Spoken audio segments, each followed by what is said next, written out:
Hello, Hillman Talk Panthers, and welcome to Integrated Metaphysics and Spiritual Concepts. This is your Professor Danielle Brown, and I am here to bring you Lesson 1. And we are going to be covering the I or I am, the concept of I or I am. So stick around. Make sure you like, follow, comment, and share, and let's get into the lesson. So in spirituality, the concept of I or I am is a profound recognition of existence and self-awareness. It transcends the ordinary understanding of identity tied to roles, achievements, or external labels. Instead, I am refers to the core essence of being, the unchanging, eternal self that exists beyond the mind and body. So now we're going to go over some of the key teachings. 1. The universal I am. The statement I am signifies pure awareness or consciousness. It is the same for everyone, forming the foundation of existence. When you say I am, you are acknowledging your presence, your being, without attaching it to anything external, such as I am a teacher or I am happy.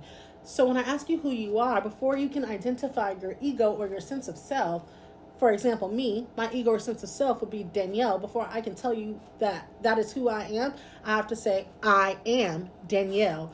The universal truth, the creator, precedes my ego, my identity. The truth of who I am enters the room before I do, enters the chat first. The biblical and mystical roots. In many traditions, I am is associated with the divine, with God.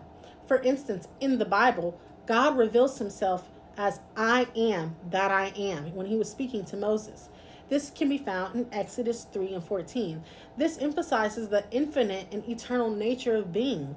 Mystics interpret this as a reminder that the divine presence resides within all of us, accessible through self-awareness.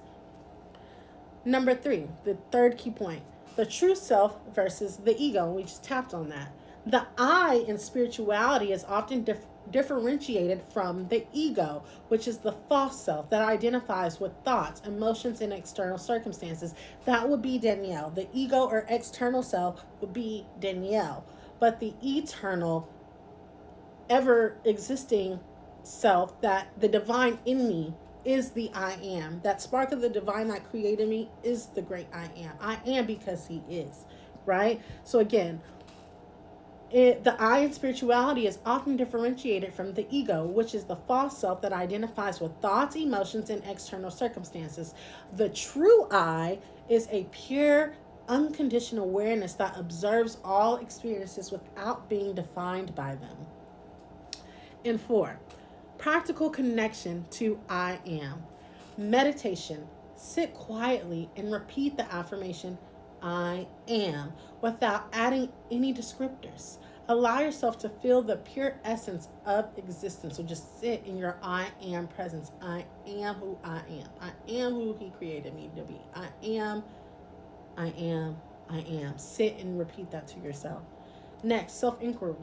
Ask yourself, who am I? And notice that every answer tied to external attributes eventually falls away, leaving the awareness of being itself. Because before you can ever answer that, you have to say, I am.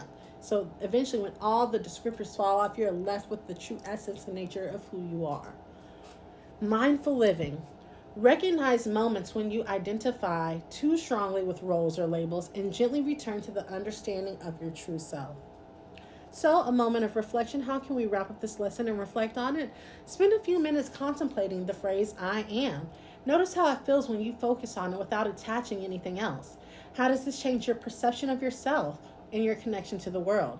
By embracing the concept of I am, we align with our true nature, an unshakable divine essence, and begin to experience life with greater peace, clarity, and purpose. I am who I am because he is.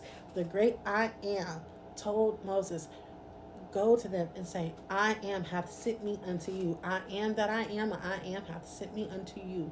So my question to you, beautiful people, who are you? Go ahead and drop it in the comments. The comments are the discussion board. Question 1 for lesson 1 is very simple. Who are you? And the answer to that will be the answer to a lot of things in life. I love you. Be blessed. See you in the class.